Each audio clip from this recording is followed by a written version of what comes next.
Se ganhar, entra numa maré positiva absurda. Se perder, o alerta vai suar de uma maneira inacreditável. Essa é a realidade de jogo de hoje. Fluminense e Bahia no Maracanã. E esse daqui é o vídeo de pré-jogo.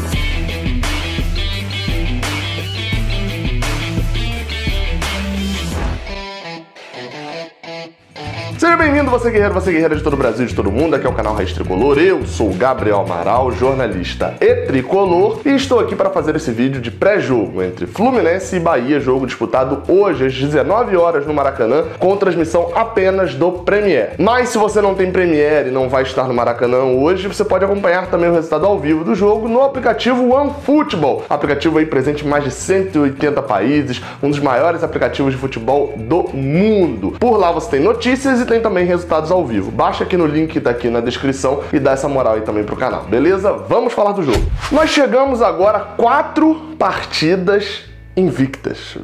Estamos invictos a 4 partidas. Isso é um feito que, assim, eu na verdade nem sei quando foi a última vez que isso aconteceu. Aquela sequência de 8 jogos, sendo 7 em casa, ou seja, e o fora era contra o Cruzeiro, que também é um time que tá no contexto do rebaixamento, ou seja, 8 jogos possíveis. A gente já tá no 4, né, no jogo de número 4 e ganhou 8 pontos. Será que é uma boa a gente repetir esse mesmo desempenho nos próximos 4 jogos, né? Bahia no Maracanã, Atlético Paranaense no Maracanã, Flamengo no Maracanã e Chapecoense no Maracanã. São 4 jogos seguidos no mesmo estádio, sendo um como visitante, que é contra o Flamengo, mas clássico a gente sabe que é dividido. Será que 8 pontos nesses 4 próximos jogos valeria a pena? São 4 jogos aí, com 3 sendo da parte de cima, então eu consideraria uma boa sequência. Hoje, com uma vitória contra o Bahia, a gente se aproxima, a gente passa a Fortaleza ou Vasco, que se enfrentam, por sinal, é uma rodada onde a gente ganhando, a gente vai abrir uma boa diferença da parte de baixo, porque os times ali do contexto, que eu tô chamando, né, o contexto, se enfrentam, né? A gente tem Goiás e CSA, por mais que o Goiás já dê ali uma disparada, seria até bom a vitória do Goiás nesse jogo, Chapecoense e Cruzeiro, Vasco e Fortaleza, Ceará e Avaí, ou seja, pelo menos 4 times ali da parte de baixo da tabela não vão pontuar, ou até se houver empates, né, mais times vão ficar ali para trás no caso de uma vitória nossa, ou seja, é um jogo muito importante de vencer, não só no rebaixamento, mas como eu falei, uma vitória coloca a gente numa briga ali por vaga na Sul-Americana. A gente começa a vislumbrar coisas melhores. Porém, uma derrota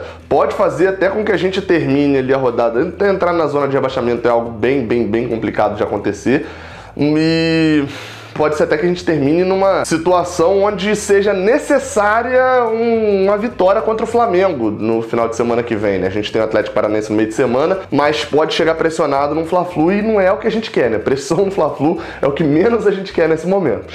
Falando de bola em campo, o vídeo passado teve o título Desfalques. Eu acho que esse vídeo aqui eu criei outro título, mas ele poderia ser facilmente chamado de Mais Desfalques, porque os mesmos desfalques que tinha naquele jogo, né, os desfalques da seleção, Alan, Caio Henrique e Marcos Paulo, se somaram aos desfalques desta partida por suspensão, são eles Yuri e Ganso. A única benesse que a gente tem, que é a volta de Digão, na verdade é justamente o único que não fez tanta falta no jogo passado, né? A gente considerar que os substitutos de Alan, de Caio Henrique e Marcos Paulo já é reserva, né? Mas de Alan e Caio Henrique, apesar de não jogarem mal, foram abaixo do que é o rendimento habitual deles. Agora, no caso de Frazan no lugar de Digão, Frazan jogou melhor do que Digão vinha jogando, porém, Digão volta ao time e Frazan volta ao banco. Nesse caso, achei uma injustiça, mas enfim, né? É o que eu falei. Treinador novo, Marcão ali, que é um cara muito de grupo, vai ter uma dificuldade para botar no banco o atual capitão do time. Falando das outras possíveis mudanças no time, no treinamento dessa sexta-feira, a solução que o Marcão utilizou foi manter o esquema, jogando ali com um volante e um time um pouco mais ofensivo, né? Pode encarar com uma linha de 4, né? 4-1-4-1 ou um 4-1-3-2 também, 4-1-2-3. Enfim, apenas um volante e como ele não tem Alan, ele coloca Yuri. Mas Yuri tá suspenso, então veio aqui pra quem? Ayrton. E vamos lembrar que Ayrton jogando nessa posição não deu muito certo, né? Ele jogou nessa posição contra o Fortaleza e contra o Palmeiras. Nesses 2 jogos ele atuou como único volante e não foram jogos muito bons. Contra o Fortaleza você vai falar, mas a gente ganhou e etc. Mas lembra que a gente tomou pressão pra caramba. Então, assim, A meu nível de expectativa com o Ayrton tá lá embaixo, mas eu entendo também que é uma situação onde a gente tem dois jogadores da mesma posição fora deste jogo. A outra mudança que Marcão vai fazer, né, é obrigado a fazer, o Ourinho permanece na lateral esquerda no lugar de Caio Henrique, como eu falei, Digão volta no lugar de Frazan, porém Ganso está fora, titular, está fora por suspensão, e ele escolheu o Wellington Nem para fazer naquela troca simples, né, bota o Wellington Nem no lugar de Nenê, jogando pela direita no ataque, né, invertendo com o Johnny, e recua o Nenê para fazer o que o Ganso faz, que é um meio de campo mais central, onde até o Nenê gosta mais de jogar, né, jogando pelo meio. Então ele mexe o mínimo possível ali no time, na questão de esquema, mas no nível de jogadores é um time bem desfalcado. A escalação provável do Fluminense vem com Muriel no gol, Gilberto mantido na lateral direita, Nino, Digão e Ourinho na lateral esquerda, Ayrton, Daniel, Nenê, Wellington Nem, Johnny Gonzalez e João Pedro.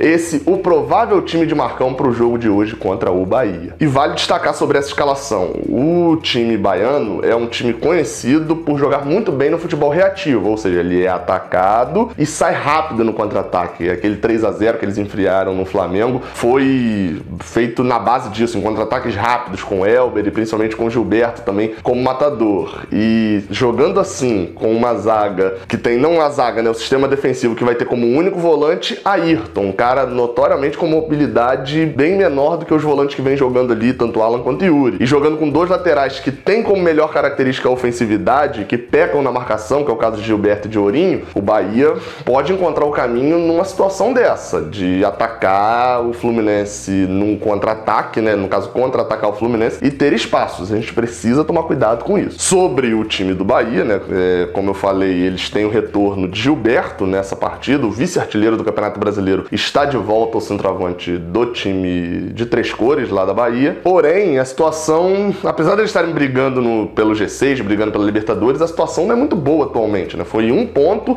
em 2 jogos em casa. Tá, tudo bem contra o Atlético Paranaense e São Paulo, mas quem tá brigando por G6 Libertadores não pode dar um mole desse. Então eles estão muito pressionados para esse jogo contra o Fluminense.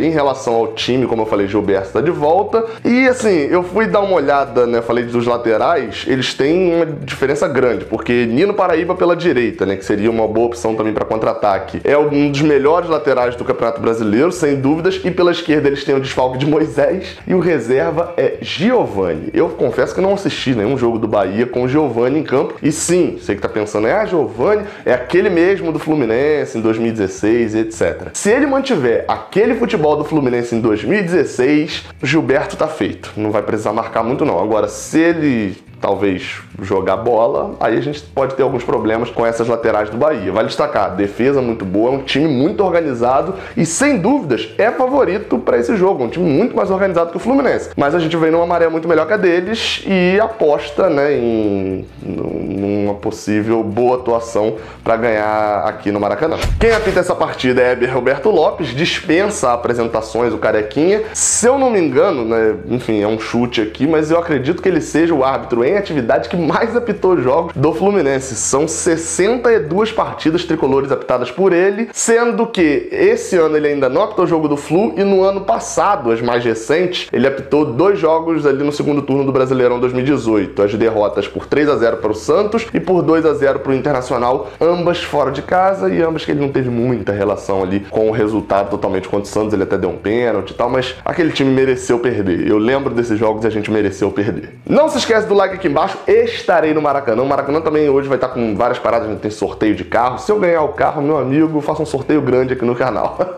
E tem também distribuição de presentes para crianças, vai ter distribuição de camisas antigas, de fornecedores antigos, leia-se Dryword e Adidas, de produtos infantis, mais de 2.000 camisas distribuídas para crianças menores de 12 anos. Parabéns ao Fluminense por essa atitude. Não se esquece de se inscrever aqui no canal e deixar o sininho ativado para poder receber a notificação logo depois do jogo da Análise Pocket. Saudações tricolores e até a próxima, valeu! Caraca, você por aqui, você chegou até o final desse vídeo, então você gosta bastante aqui do canal, né? Então se gosta bastante, aproveita para acompanhar. Aqui em cima o vídeo mais recente que eu enviei e aqui embaixo um vídeo que o YouTube separou especialmente para você. Não se esquece que é para apertar aqui para se inscrever e claro, muito obrigado pela moral que vocês têm me dado.